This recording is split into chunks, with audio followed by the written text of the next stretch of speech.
Welcome to Ortho Eval Pal, where we help you build confidence in your orthopedic evaluation and management skills. Hey everybody, this is Paul from Ortho Eval Pal, and thank you for watching today. And I'd also like to thank Brian here for being a great patient, demonstrating so that we can help other people figure things out a little bit quicker and get to the bottom of certain diagnoses. So Brian's 59 years old, and he came to us because he's been having some neck problems, some pain and tingling down this arm, a sensation of the whole arm being kind of like enveloped in plastic, or just altered sensation throughout the whole arm. He's also been having some axillary discomfort, some pain in the left scapula, and that's been bothering him. He's also starting to develop some weakness in the left hand, but much more significant in the right. Tell me what kinds of things you're having a hard time doing these days with your hands. Picking things up or holding anything. I can't button my shirt because I have to get somebody to help me to button. It's my hands. I have no feeling in them. Yep. Okay. So going through the history where we talked about medication and other medical conditions and all that stuff, we kind of cleared all those things and nothing unusual going on there. And so I also asked him, I said, are you having any problems with balance? And he said, yes, you're starting to have some kind of like incoordination, aren't you? Yes. Okay. Yeah, just standing still and all of a sudden I kind of get dizzy and kind of lose my balance. Right, right. So I'm going to jump right into the evaluation here, and I'm going to talk to you about how I kind of like to put this in order. And like some of you already know, I always like to start with reflex testing. And so I'm going to take his arm right here. I'm going to check C7. Notice I stand back now. Notice how brisk that is. So when you do a reflex test, it's a quick hit and very, very brisk. Okay? Now we're going to do C5, biceps. Not so brisk. It's really suppressed actually. And C6, very suppressed. I don't even get anything there. We're going to go C7 on the left side.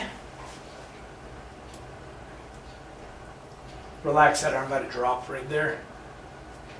Okay, a little brisk there. Not too bad, not as bad as the left side. We're going to check C5. Very little. C6, really nothing. Okay. When I check his strength, go ahead and spread those fingers apart.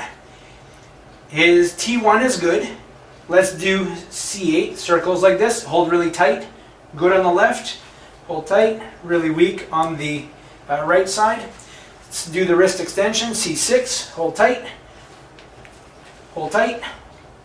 Good. Biceps, C5, hold tight. Good. Hold tight. Good. Now, don't let me push this arm toward your shoulder. Okay? Quite weak there. Don't let me push this one up. He's weak there also, so he's a little bit weak, C7 on both sides. My concern is that he's hyperreflexive at C7, so the next thing I do is I always check the lower extremities, okay? So we go to L4, check that out, and notice the bouncing after he's done, okay? Oops, I hit his patella, just a second, there we go. Very, very brisk. I do S1, same thing here, very brisk. So, because he's hyperreflexive, both upper and lower, the next thing I'm going to do, and this is the routine I do every time with patients who have this kind of presentation. We're going to do a Hoffmans test. I need you to relax that arm, really relax it, okay, let that hand go. Okay, and I'm going to support his middle finger, and I'm going to flick the end really aggressively. I need you to relax your arm, right there, there you go. Good. Notice the thumb and forefinger come together. Okay, we're going to do this side. And if you take a look right here.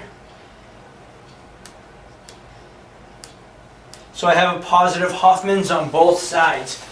Hyperreflexive, positive Hoffmans. I'm going to do a Babinski now.